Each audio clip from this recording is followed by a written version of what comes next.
Wakazi wa Kayafungo Mbalamweni, eneo bunge la Kaloleni katika kaunti ya Kilifi, wamefanya maandamano wakilalamikia njama ya unyakuzi wa ardhi ya ekari 400.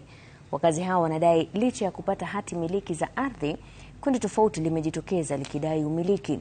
Hali hii imezua wasiwasi miongoni mwa wakazi ambao wanadai mabwenyenye wamekuwa wakiwahangaisha na wanataka waondoke. Francis Mtalaki anaarifu. Ni baadhi ya familia 88 kutoka Kayafungo Mbalamweni, eneo bunge la Kaloleni, kaunti ya Kilifi, wakifanya maandamano kufuatia mgogoro wa umiliki wa ardhi ya ekari 400. Wakazi wanadai mabwenyenye wanne wamekuwa wakiwahangaisha kwa muda sasa, licha ya kupokea hati miliki kutoka kwa serikali mwaka 2021. Utata umeibuka baada ya wao kudai kuwa na hati miliki ya mwaka 2024. Niko na title deed yangu ambayo nililetewa na gavana wangu Gideon Mungaro, nikaihandle na niko nayo, lakini cha kushangaza ni kwamba kuna watu wananinyanyasa.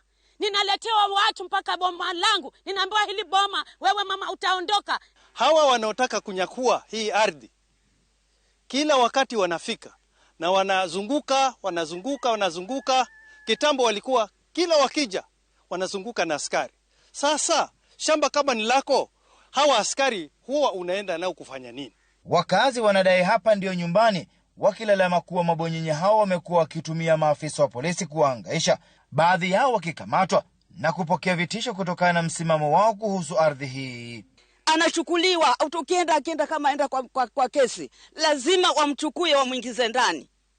Lazima nipite nitafute mapeni niende nikamtoe, kwa sababu najua hali ya siku hizi si nzuri. Hata mimi sitapata usingizi, hata sima itashinda. Ukienda pale unaambiwa zimefutiliwa mbali. So sisi tunataka kujua ni nani alizifutilia mbali, alitumia mbinu gani kuzifutilia mbali, na je, sheria ile ambayo inatumiwa na mahakama kwa nini haiwezi kuwagusa? How untouchable are they? Wanaotutawala wasikie, popote walipo msikie kilio chetu. Tunanyanyaswa sisi, tumemwagiwa maskari na maumbwa ambao watauma watoto wetu, wataniuma mimi mwenyewe kienda mtoni. Haki yangu iko wapi? Wanaitaka serikali kuingilia kati na kutatua mzozo huo. Francis Mtalaki, Ringa ya Citizen.